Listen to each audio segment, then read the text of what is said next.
And welcome back to the latest and greatest episode of Between the Hash Marks. I'm Sean McCabe. No James today, but today we have a very special guest filling in. You know him as our senior NBA analyst and Orlando Magic fanboy, Nicholas Angiolilli. How are you today, Nick? Good, man. Thank you for having me. Yeah, no, thank you for filling in. We really needed you. We have an absolutely loaded show today. We have our picks against the spread. We have Nick's picks against the spread, and we have James's. You can't let James get off the hook because it's a tough week this week against the spread. We had to make him send his picks in. We also have all three of our DraftKings lineups, and all three of us are going to be giving you waiver wire pickups. But first, it's time for my opening rant. Your number one source for sports. You know who I can't stand? Kevin Durant. He looks like Donald Trump and Hillary Clinton had a kid. Now, who can argue with that? I hate Boston. I'm the biggest Miami Heat hater you'll ever meet. I just don't understand where you're getting your bogus information from. What the hell are you even talking about? Well, I'm sorry you're too freaking sensitive to handle the truth. You think I'm crazy? I'm just getting warmed up. You're now Between the Hash Marks with James Koklak and Sean McCabe.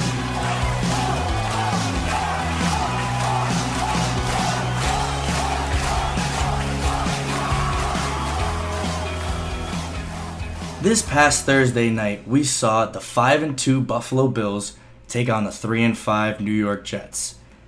And by the looks of things, the Jets look to be the 5-2 team and the Bills look to be the 3-5 team. The Jets completely shellacking the Bills 34-21. The score is a lot closer than the actual game. But after the game, the lovable teddy bear, Bills offensive lineman, Richie Incognito, aka Big Fat Bully, he got a little sad because after the game, he's commenting to media reporters that he doesn't like Thursday night football. What a coincidence. After his team loses, he complains about Thursday night football. His quotes were, "This is BS." He didn't say BS. "They suck. Thursday night football sucks. And it's just a way for the NFL to make money. It's a huge money grab." And he doesn't like having 4 days off of rest. Look, dude, no player in the NFL likes Thursday night football. But every single team has one. And this is done not just for money, but it allows NFL teams to have about 10 days of rest before their next game, which is essentially another bye week. You realize all of these players complain after their team loses on Thursday night football, but never when they have those 10 days off. I'm sorry. Didn't the other team have short rests also? I didn't see them complaining about anything. And coming from a supposed tough guy, you'd think he'd just buckle down and play ball. And with regards to it being just a money grab, no shit. You're talking about the NFL here. You're not breaking any news, Richie. The NFL is one of the greediest athletic leagues ever. Why does this surprise you? But because the NFL is so greedy, they've become the highest rated TV show on 5 networks. So your spoiled ass can have a platform for anything you want. If the NFL wasn't this greedy, you wouldn't be as rich as you are, no pun intended, as you are now, and nobody would know who you are. And you better take those 10 days off very seriously because you have the New Orleans Saints coming to town and you look like you really need it. Nick, what do you think? Now, I will agree with you on one small point before I get to a lot of my disagreements. I will agree that the NFL does provide Richie and a lot of NFL players with a platform for them to speak their minds, but they can't be complaining about minuscule things, especially with how they're treated in regards to a lot of people around this country. But I will say to you, Thursday night football compared to the rest of the season, like Sunday games, Monday games, is down 8%. Now, Thursday night football has been averaging 14.5 million viewers, and you say 8%. That's not too bad. That's still over 1 million viewers that you're losing based on Thursday night football games. And don't even get me started on how goddamn ugly a lot of these jerseys are. Nobody wants to see that. Oh, trash you don't like the jerseys? I like the Ravens, the Saints. The Rams look clean, but I mean, come on. I will give you credit. Those Jaguars mustard yellow, those look terrible. Ugly those as look terrible. hell. And not just viewership is down, but you look at the play on the field, which is down as well. If you compare Thursday night football games to Sunday games, you have 0.8 less touchdowns per game. Now you extrapolate that, which, like you said, every team has a Thursday night game. That's 26 less touchdowns for all 32 games all season. Now, especially if you play fantasy, that's a huge deal nobody wants to deal with as well. And you can look at some quarterback stats. You have a 1.7 to 1 touchdown to ratio on Sunday games, and a 1 to 1 touchdown interception ratio on Thursday night football games. The yards per carry drops.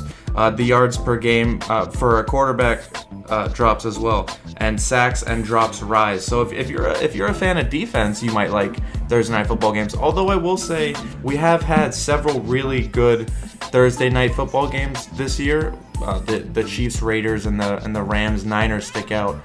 But you look to that Texans-Bengals game, that was just ugly. Well, see, okay, so I was just about to bring up the fact that there have been a lot of exciting Thursday night games this year. And yes, that game, the Texans and Bengals game, was just terrible. But that's because you have a Deshaun Watson quarterback that hasn't really started playing well yet. The Cincy defense is good, the Houston defense is good, and Cincinnati, Andy Dalton's just garbage. So I think yes, there's going to be outliers where there's going to be one terrible game and just an offensive struggle, and defenses look a lot better than they really are. But if you look at it, we've had a lot of exciting games, and even though last week wasn't super exciting, it was very high scoring. So I mean, I think that kind of puts a damper on the fantasy numbers are going down. And yeah, this year maybe a little bit more so than average, but over the course of this entire time, you have these numbers maybe slightly down, but then the next week when that team comes back off a bye, how much are they putting up because they have that extra rest? I know one of the big things that I like about betting is a team that lost on Thursday night, and their next game is the 2 Sundays after that. It's a good team to bet on because they have this extra rest, and they're more likely to put up more points, and their defense is more likely to play better. Yeah, and I agree completely, and that team will be more prepared as well. Those extra 3 days will definitely come in handy with preparations from the coaches. But now I will agree with you, the following week it benefits them. But going into that week, usually a 4 days rest. It's tough, obviously. It is. And I mean, NFL fans only get 16 games a year, 8 home games a year. If you're using one of your 8 home games on a Thursday night game, the fans, more so than a Sunday game, are not going to see the best product on the field that they're paying for. And that would be my only concern about it is that rest definitely will catch up, and less rest, less preparation can cause more injuries as well, which nobody wants to see for any team. Yeah, no, obviously later in the year, having that game after 4 days of rest, you're going to likely have more injuries. But coming back on the back end, you have that extra bye week, and I don't understand. Like, you hear all these players complaining about having the 4 days rest, and that's understandable, but they never say, oh, thankfully we had 10 days to prepare, because those 10 days really help out that team. And that is something I do agree with you with. If there is something that the only silver lining in it would be the team you're playing is on the exact same or is in the exact same scenario as you. They're also on 4 days rest, so you don't have any excuses if you lose. Yeah. Both teams are. In some cases, you have a team coming off of a Monday night game. I know they don't do that anymore, but back then they used to, and that was a little ridiculous. Yeah. But just having that time, you never hear those players ever talk about that. You honestly never hear the winning team complain about having this only 4 days rest. Do you think that is a factor? If you lose, you're a little pissed off, and you're giving your disgruntlements to the media and everything. Well, I'd say look at it from this way as well. Say there is a winning team, and then they go out and try to complain about Thursday Night Football. Nobody's really going to want to hear that. They'll say, oh, you won the game. Yeah. Why does it matter? And yeah, true. If you win, you're less likely to complain about similar incidents. If it's a close win, a big win, you're not going to complain about the same teams that a team that lost it, because like you said, they're just trying to find some way to vent their frustrations out on what happened. And if they can find a scapegoat like using Thursday Night Football, they will. All right, you heard it here. Tell us what you think on the page. Do you agree with Nick or do you agree with me? I mean, I'm right. Nick's wrong. But coming up, we have our waiver wire pickups and our DraftKings. You're listening to BTH. You're listening to Between the Hash Marks with James Koklak and Sean McCabe, brought to you by an unknown sponsor we don't have yet. Now back to the show. And welcome back to Between the Hash Marks. We have our waiver wire pickups for you, season-long fantasy. I'm going to start with my first player here. You guys need to pick up Paul Richardson. He has been absolutely balling this season. He is first on the Seattle Seahawks with touchdowns. He is second on the Seattle Seahawks with yards. And he is first in plays over 20 yards. So even if he's not having that big day, when he gets targeted, it's for 20 yards, 30 yards, 40 yards or more. He's only 46.2% owned, and a majority of that, I want to say 35% of that, has been over the past week or so because he had such a good game last week. Paul Richardson, Seattle Seahawks. You do have to worry about Tyler Lockett, as well as Doug Baldwin and Jimmy Graham, but I think because they're so dynamic on offense, especially with the passing game, and their running game has really kind of failed them. I know they just got that offensive lineman from the Texans, Brown, who's really going to help out their offensive line.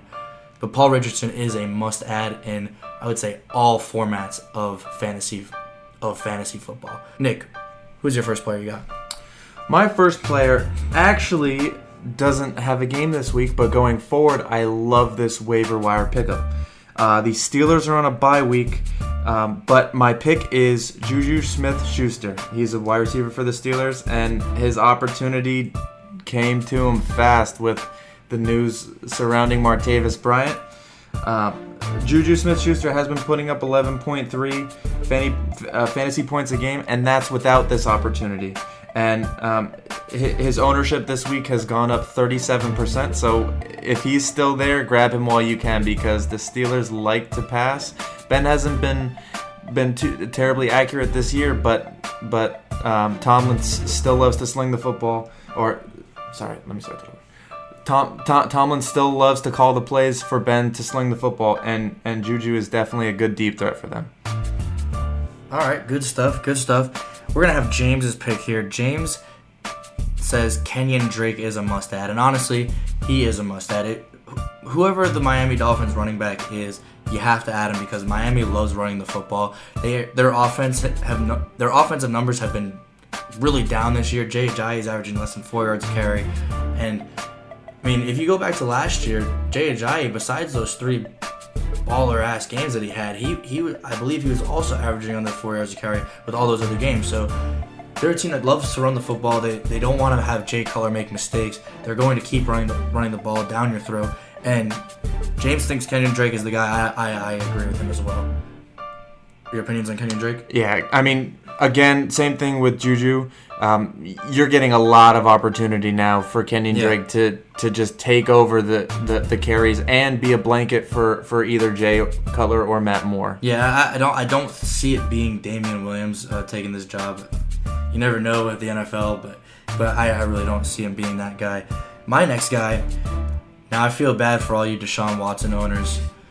As a Jags fan, I'm not gonna lie, I was a little bit pleased when I saw that. I was like, "Whoa, Jags have an opportunity to win the division. It's finally coming." But I know a lot of you fantasy owners are just destroyed by this ACL injury, out for the year. So what are some quarterbacks that you can really pick up here? And my number one guy that you need to pick up, he is available in 47% of leagues. I can't believe I'm saying this, but Eli Manning. Eli Manning. I know. I can't stand him. I think he's complete trash. But you know what? He's not that terrible. He's not that terrible in fantasy formats. He will get you the points that you need, and he has a very favorable schedule coming up. He plays the Rams this week. The Rams have a good defense. They're very opportunistic with their interceptions, but I think that he'll be able to throw the ball against them. But after that, it's I feel like that's the toughest matchup he has in the weeks to come.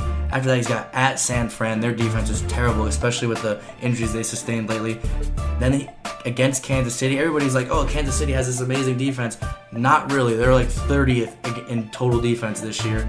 Then at Washington, divisional matchup. Eli's always playing well in divisional matchups against the Skins.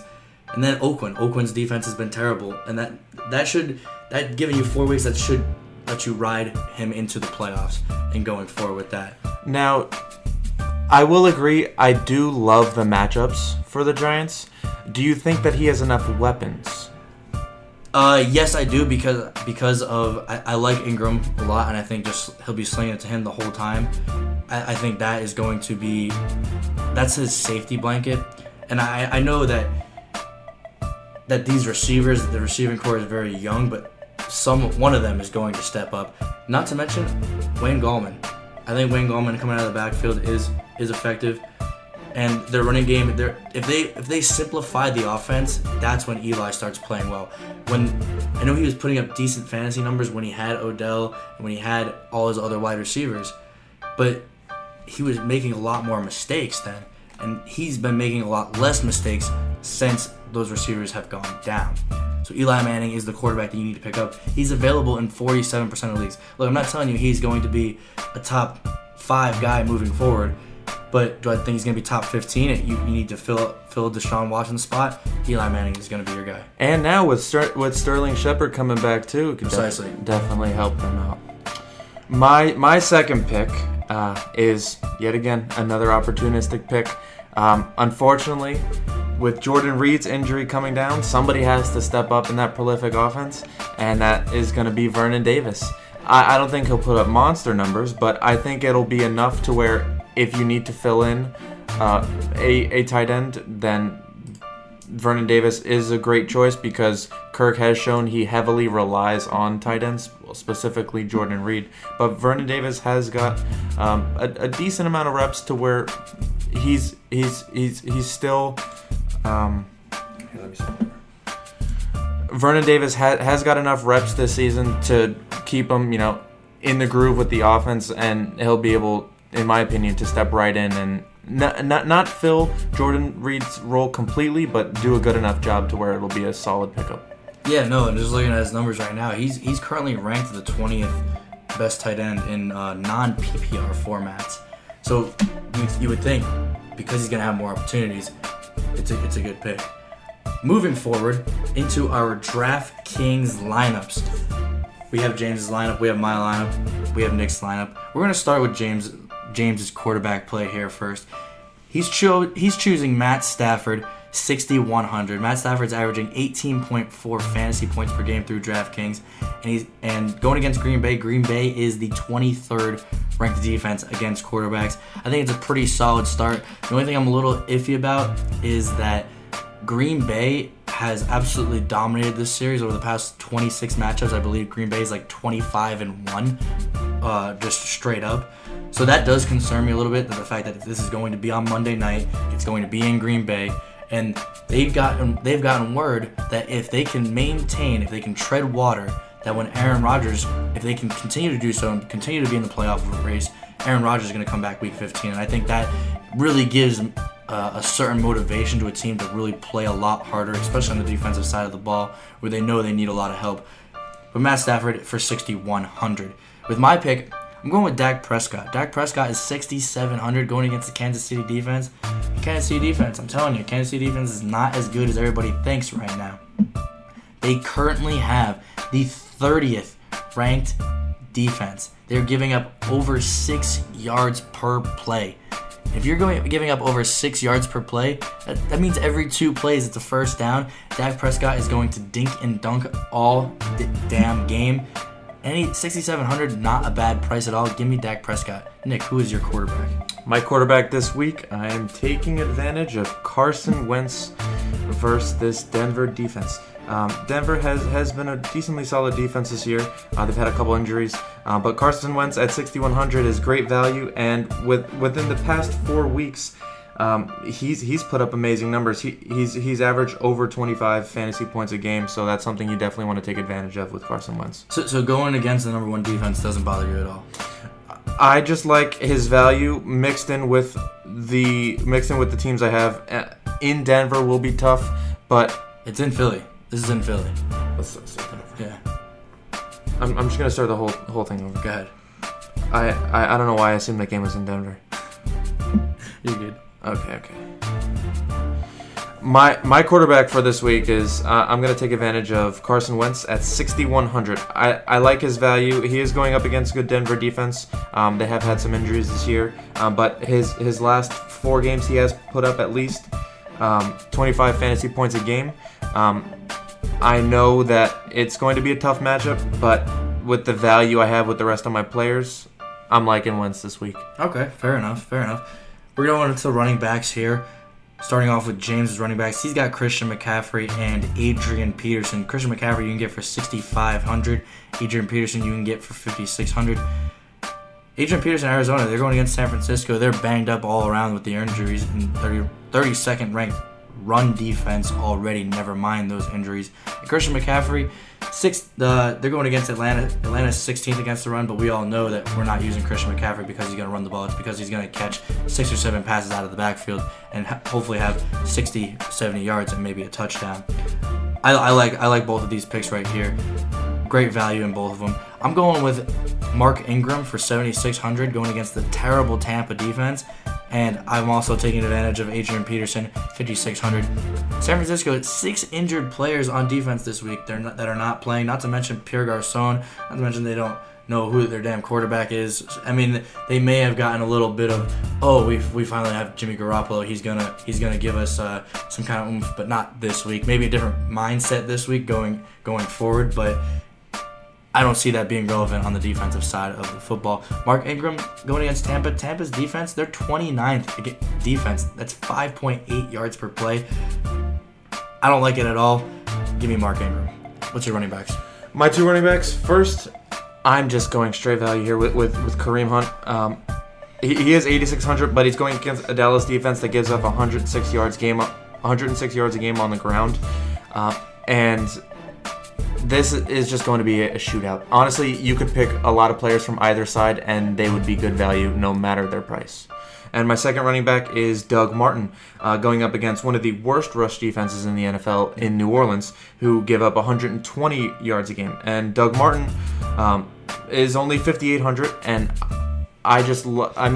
Jameis hasn't looked himself after that shoulder injury, so he's going to be leaning on Doug Martin a lot. Okay, yeah, I can get behind that. Moving forward with our wide receivers here. James' wide receivers are Tyreek Hill going against Dallas.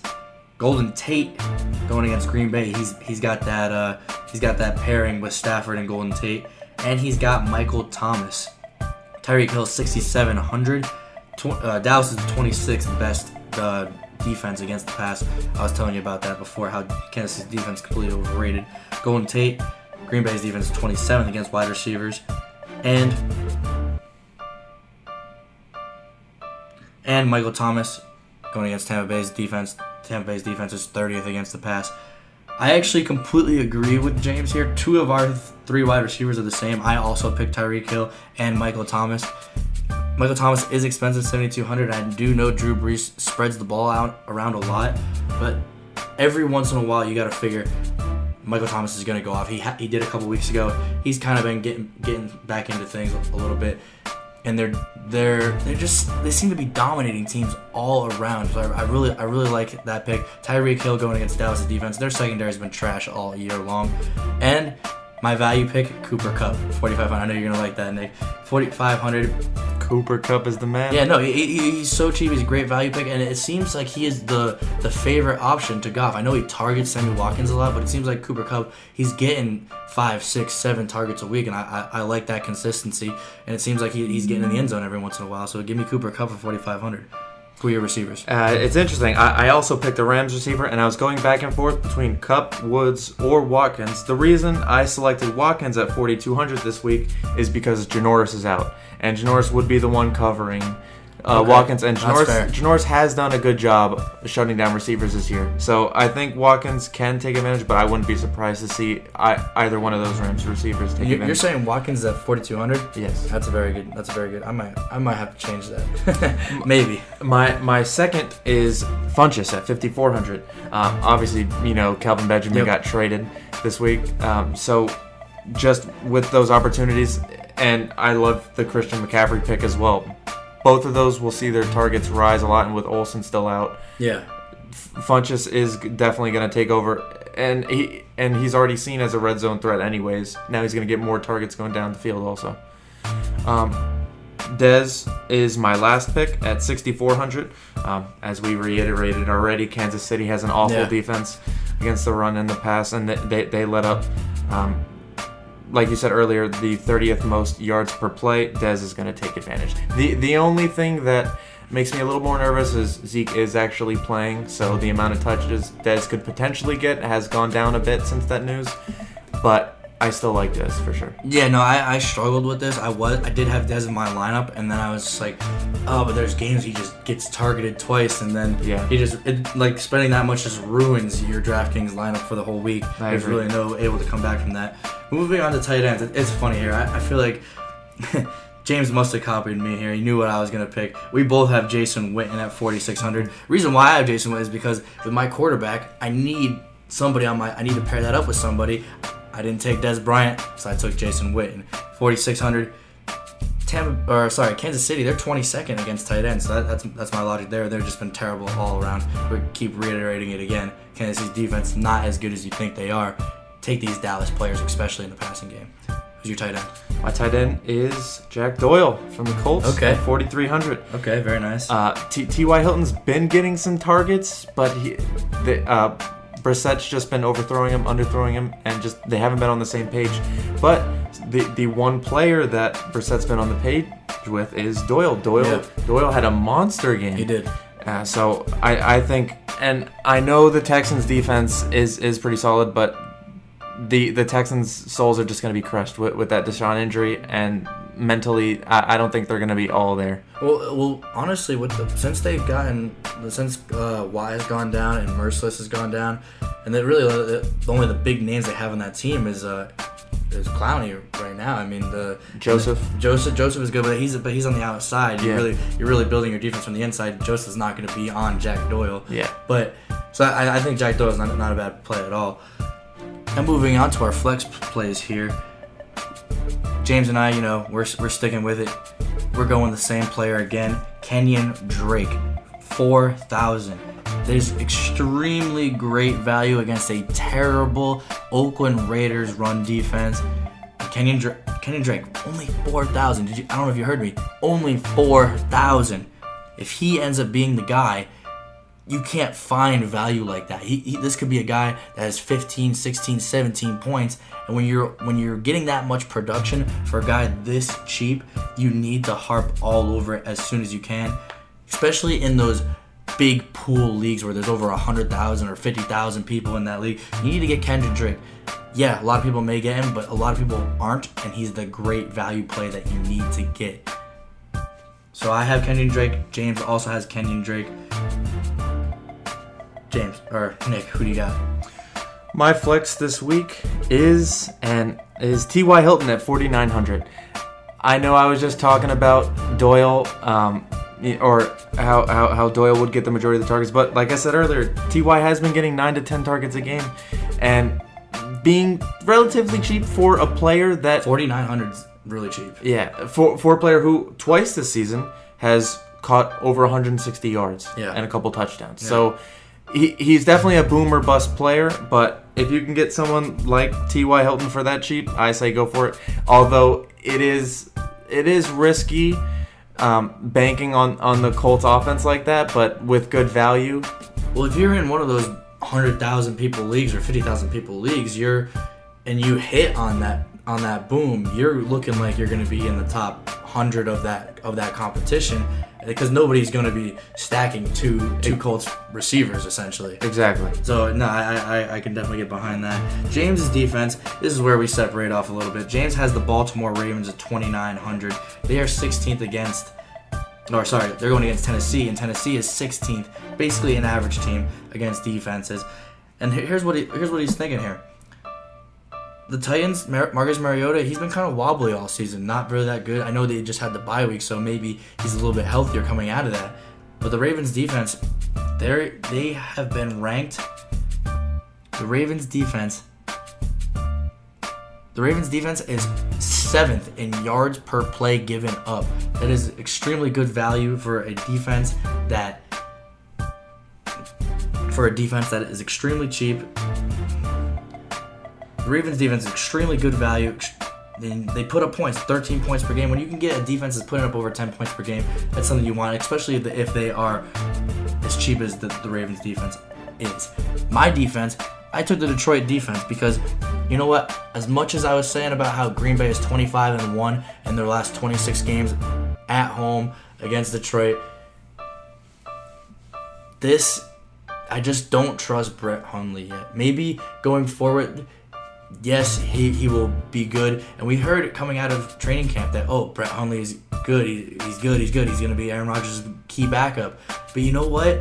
I just haven't seen it yet. He was supposed to be that guy coming against New Orleans, and he didn't do any. He laid a brick against New Orleans. He did terrible against Minnesota. Minnesota's a good defense, and New Orleans' defense is a lot better than normal.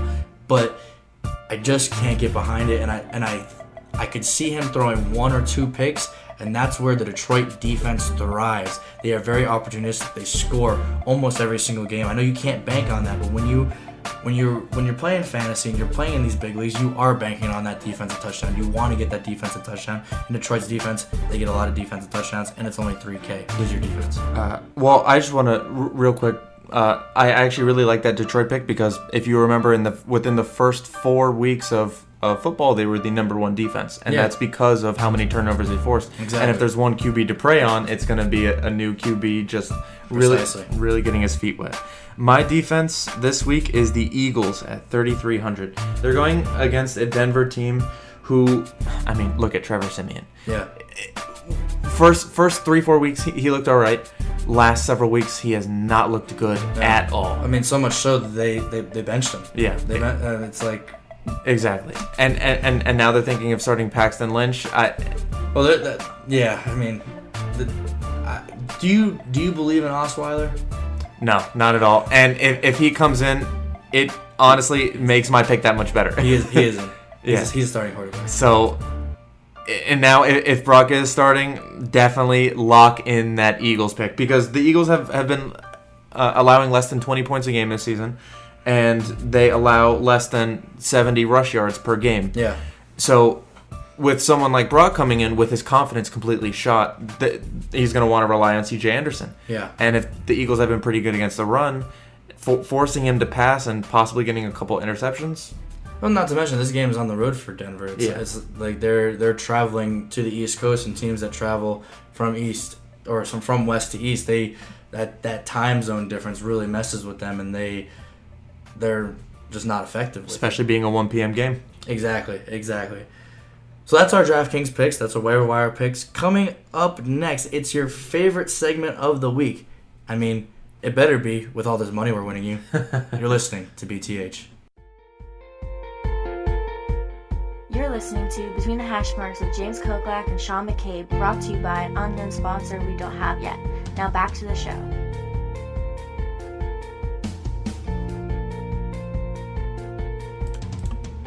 All right, and we are back here. You're listening to BTH. We have your favorite segment of the week, picks against the spread. My record this season since week 2 is 22-13. That's 62%. James is 24-11, 68%. Since week 1, however, I am 26-14 with a solid 65%.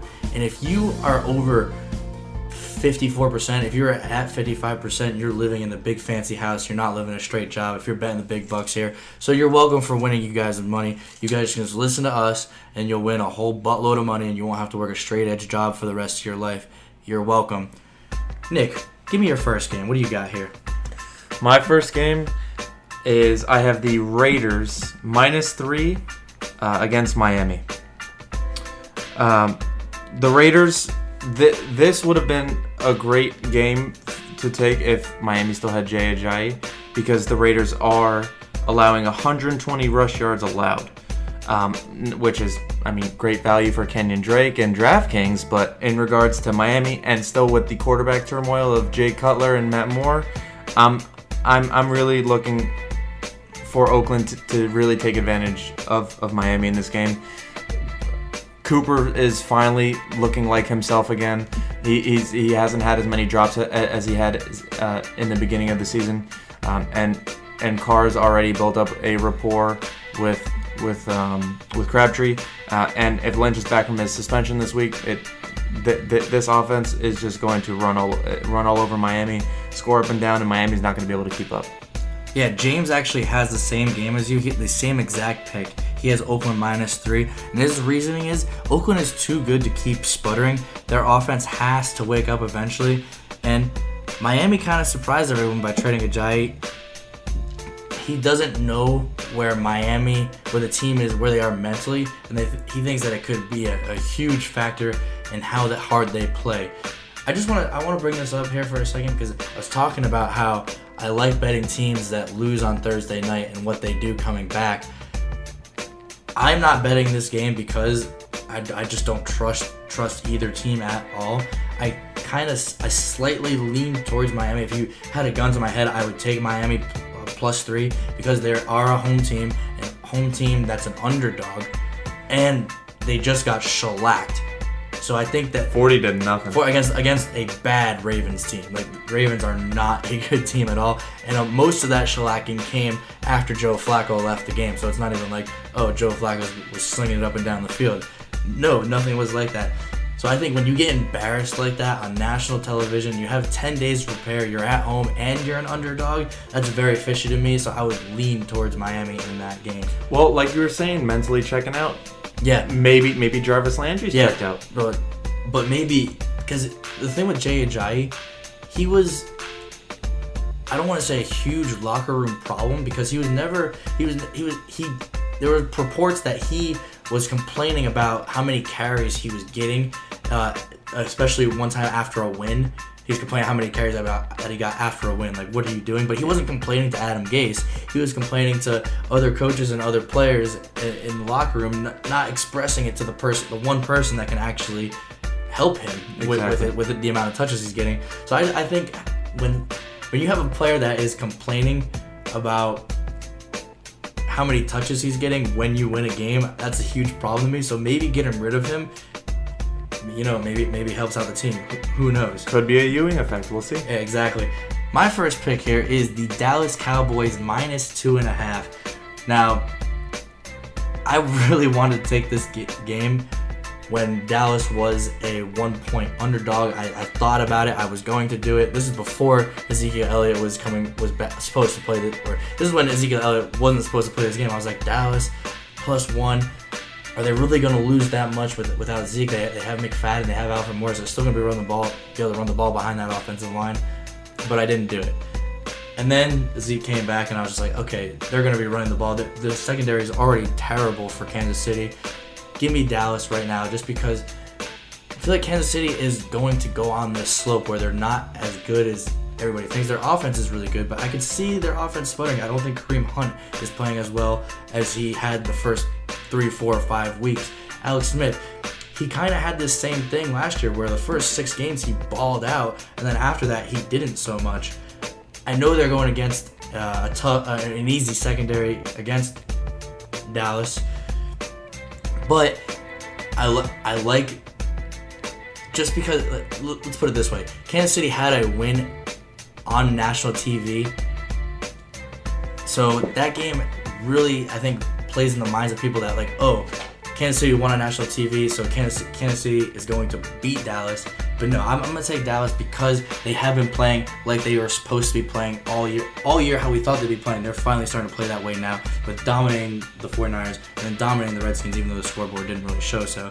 They dominated the Redskins, in my opinion. So I'm taking Dallas -2.5. And plus, with Kansas City's defense not playing up to expectations, it puts that much more pressure on the offense. And if they can't deliver, Dallas is going to put up points. Yeah, no, and they've been getting, as bad as their secondary has been, they've been able to get to the pass, the quarterback. The pass rush has been really good. DeMarcus Lawrence, I think, just won mid-season defensive player of the year. So I like that. I like the way they have been playing. It seems like they've really gotten things together.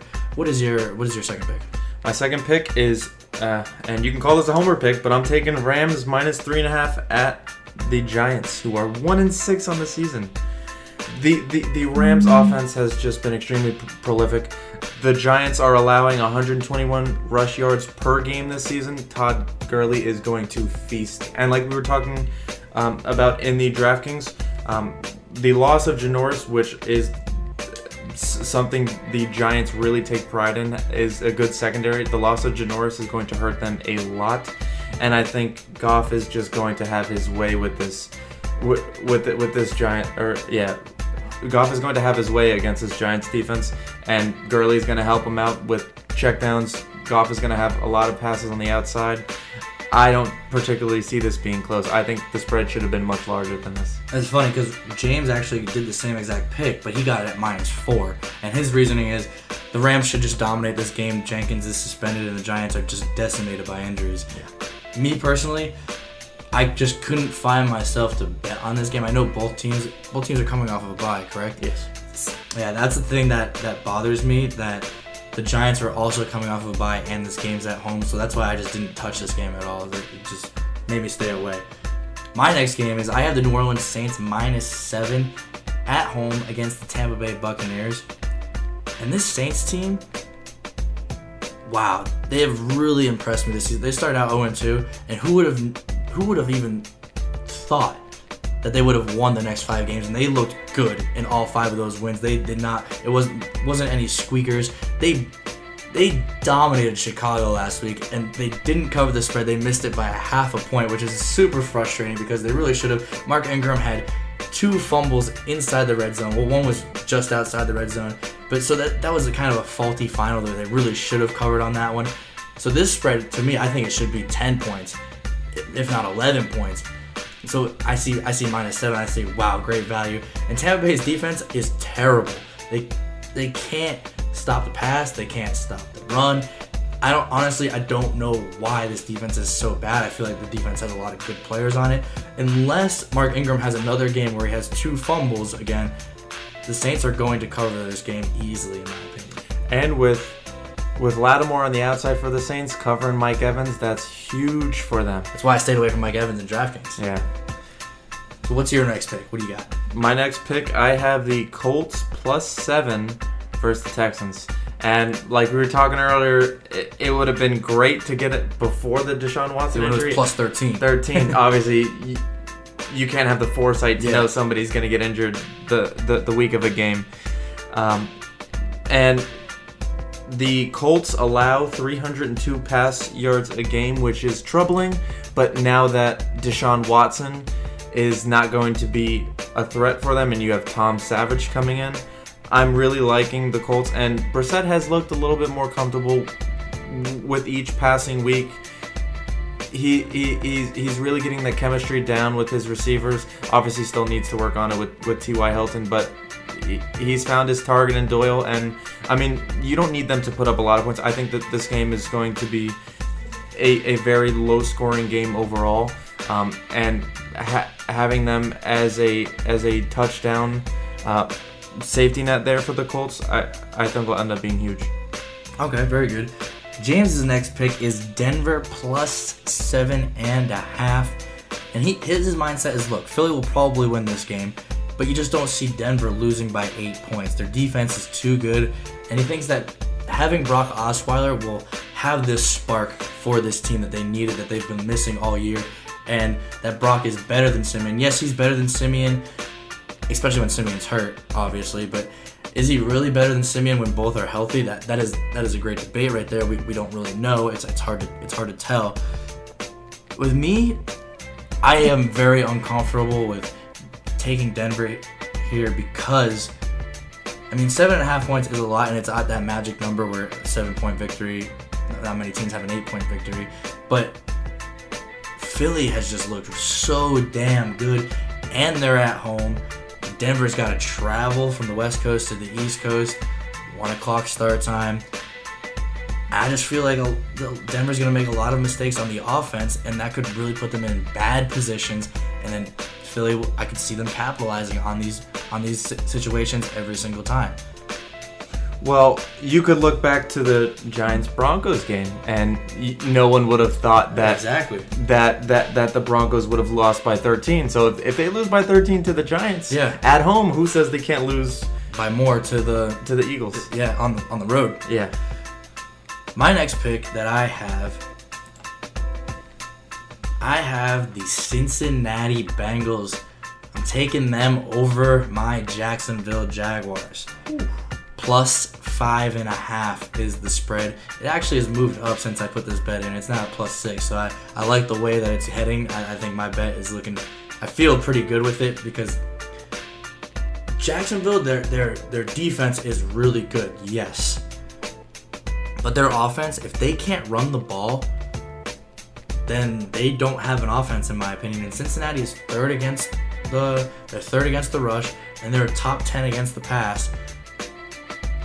I really like Cincinnati off this situation. I know Jacksonville, they're coming off of a bye, and they're at home, but they have one of the worst home fields in the NFL. And if you look at their one home win this season, that home win was really in London. So they don't have a single home win this year.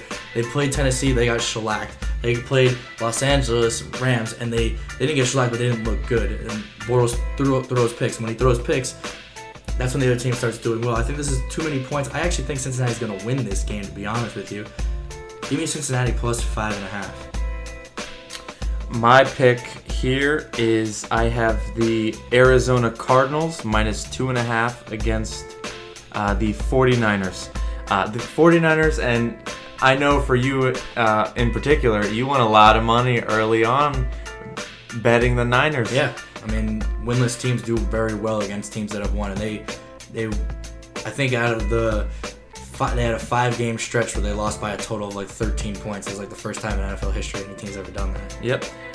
But the last 2 weeks, the Niners lost 33-10 to Philly and 40-10 to Dallas. Yeah. So maybe that magic has come to an end. And like you mentioned earlier, I think that Pierre Garçon injury is absolutely huge against them. And now with Garoppolo coming in, Brian Hoyer is really on the hot seat to prove himself. And I think who's that other guy they got? Because they don't have Hoyer anymore. Hoyer's now like the backup for New England, and they got the kid from Iowa. What the hell is his name? He's been backing up, or he's been starting the last like 2 weeks now. I got it. Brethard? Oh, yeah, you're right. So, having that kind of quarterback come in against an Arizona defense with knowing the organization brought in a quarterback to take your job is not going to sit well. Yeah, no, I see that with... It's just a roller coaster with their quarterback situation because Hoyer's supposed to be this guy. Brethard's coming in. All right, you're the clear backup. It's Hoyer's team. Okay, we're completely getting rid of Hoyer now, and you are now the guy. It's your team. You have the reins for the rest of the season. Oh no, we're getting Jimmy Garoppolo, and if he only if he knew the playbook, he'd be starting this week. Exactly. It's funny because James is actually taking San Fran plus 2.5, and his reasoning is San Fran will get a boost just from having Jimmy Garoppolo around, and the mindset is different there now. It's more positive, and Arizona is done for losing both of their starting running back and their starting quarterback. San Fran will take advantage of this.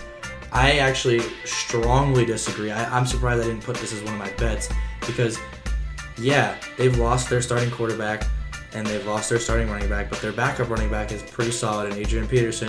And Drew Stanton is a very serviceable backup. And going against this defense, which has 6 injuries now, 6 injuries to the whole defense, is absolutely killer. Not to mention Pierre Garçon, like you said. Yeah, no, I'm definitely with you on this one where Arizona minus 2.5. My next pick, I got very lucky with this. I got the Atlanta Falcons plus 1 against Carolina. Look, the Atlanta Falcons, honestly, probably a top 10 team, 11 team. If you look at their numbers, they're just yards per play. They are second in yards per play on offense, 6.2, and they are 10th in defense, only giving up 5. That is a differential of 1.2 yards per play. That is best in the NFL.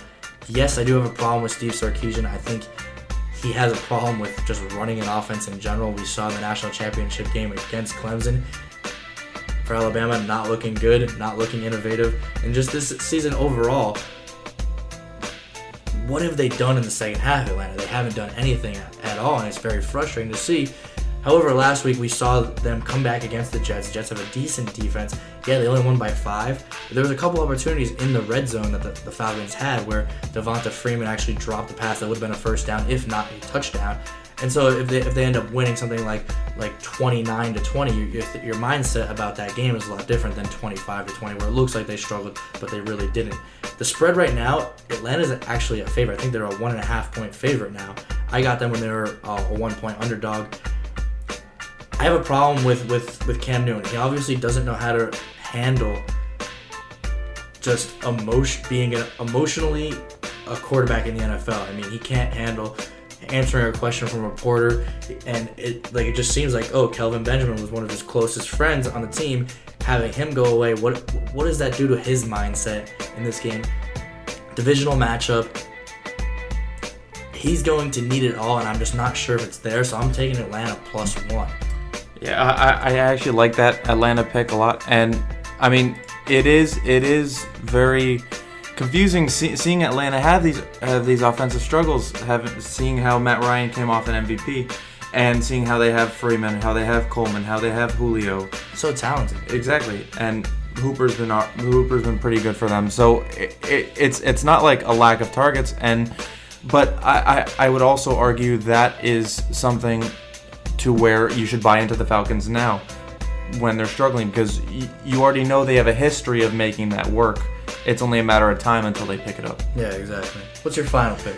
My final pick here, I actually disagree with James. I got the Eagles when they were -6. Wow. Yeah, and that was early in the week. And I really like this line for the Eagles. My reasoning goes back to what I was saying when Denver played the Giants.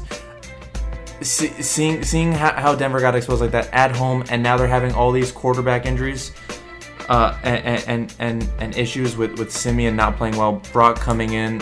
I mean, the offense isn't going to be a whole lot different, but still, his confidence bouncing around from Houston to Cleveland, now back to Denver, and then having Paxton Lynch right behind you, ready to take your job. I just think it's going to be too much for Denver to overcome, and Philly's been rolling lately, and I see a 6-point win at home, easy work for them, which the line has been moving in their favor as well. So. Yeah, absolutely. James's final pick, he took the Detroit Lions -2 at Green Bay. The Lions, he says the Lions should destroy Green Bay. Green Bay has no team without Aaron Rodgers. Their defense sucks, and now their offense can't do anything without Rodgers. And the Lions have a solid team. Expect Stafford to have a huge day. Now, before the show, you saw me debating with this here. Should I take the Packers as one of my picks or not? Yeah. And I like them at +2, or I lean towards that pick +2. Especially at home. Especially at home. And they are 25-1 in like the last 26 games against Detroit in Green Bay. I like that stat. So no matter who the quarterback was for them, they were doing well. They're coming off of a bye. Brett Hundley, I'm not sure if I believe in him yet, but here's the thing. He had the bye week. Most players, when they have a bye week, when they're established players, they take a week off, they go on vacation or whatever. But Brett Hundley, he was studying the playbook, doing everything that he possibly can to come out and have a good game this Monday night against Detroit. So I expect to see one of Hundley's better performances. I stayed away from this game. Because I'm not sure if Hundley's going to be that guy yet. But I couldn't do it because what if he put in the practice, and they were saying he's good all throughout training camp and everything. He is a really serviceable backup. So that's why I just had to stay away from this game. Yeah. Well, the one thing going for the Packers in this matchup, for Hundley in particular, is you're going to have Jordy to lean on. You're going to have Devontae Adams to lean on. And a pretty solid running back corp as well, who can ease him through the game, make the reads easier for him, and have those veteran receivers actually get open for him so he doesn't have to make the difficult throws. Precisely. And my final pick, I took the Tennessee Titans -3.5. I actually got this one at even money, so I'm pretty happy with it. The reason why I'm taking the Titans here, I am not sure if Joe Flacco is going to be able to even, like I think he's going to start, but is he going to be able to comprehend that there are defensive linemen coming at him? Is he going to be quick enough? Like, he was bleeding out of his ear like after the game. Like, that, it's not like he has to just read a book or something like that. He has to like read tough defenses and predict where they're going. I'm not sure if he's capable of doing that. I'm not even sure if he's capable of doing that without the concussion. This year he was the 31st ranked quarterback. I don't trust him at all. Not to mention Tennessee's coming off of a bye week. So they have had extra time to prepare for this game. Marcus Mariota has not looked impressive all season, but that's because he's been hurt the last couple of games. And they still managed to win those games behind their defense, behind their running game. I expect Marcus Mariota to be dynamic, to be able to use his feet, to be able to run the ball, and to be able to throw the ball. I know the Ravens have a good pass defense, so that'll keep them in the game. But I just love the fact that they're at home, they're coming off of a bye. Mariota is healthier, and Joe Flacco is not. So give me the Titans -3.5. Ever since that Titans blowout loss to the Texans, they've really started to come together as a team. Yeah. And to your point, Flacco is definitely going to be a lot more hesitant after that Kiko Alonso hit. That's not something you shake off in a week at all. Yeah, no way. I mean, he did have.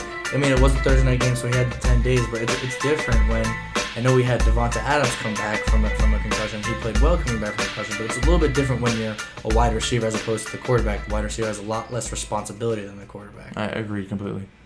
So that's it for the picks. I'm gonna go 5-0.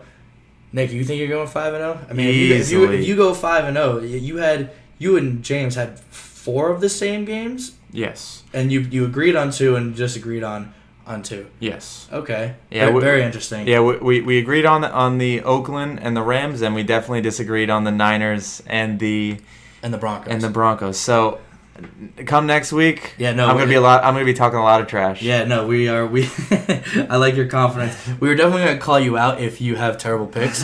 So be sure to tune in for that.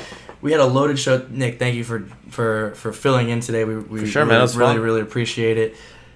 Coming up next week, we will have some more football talk, more basketball talk, maybe sprinkle in a little bit of surprise. We have James's opening rant. You are listening to BTH.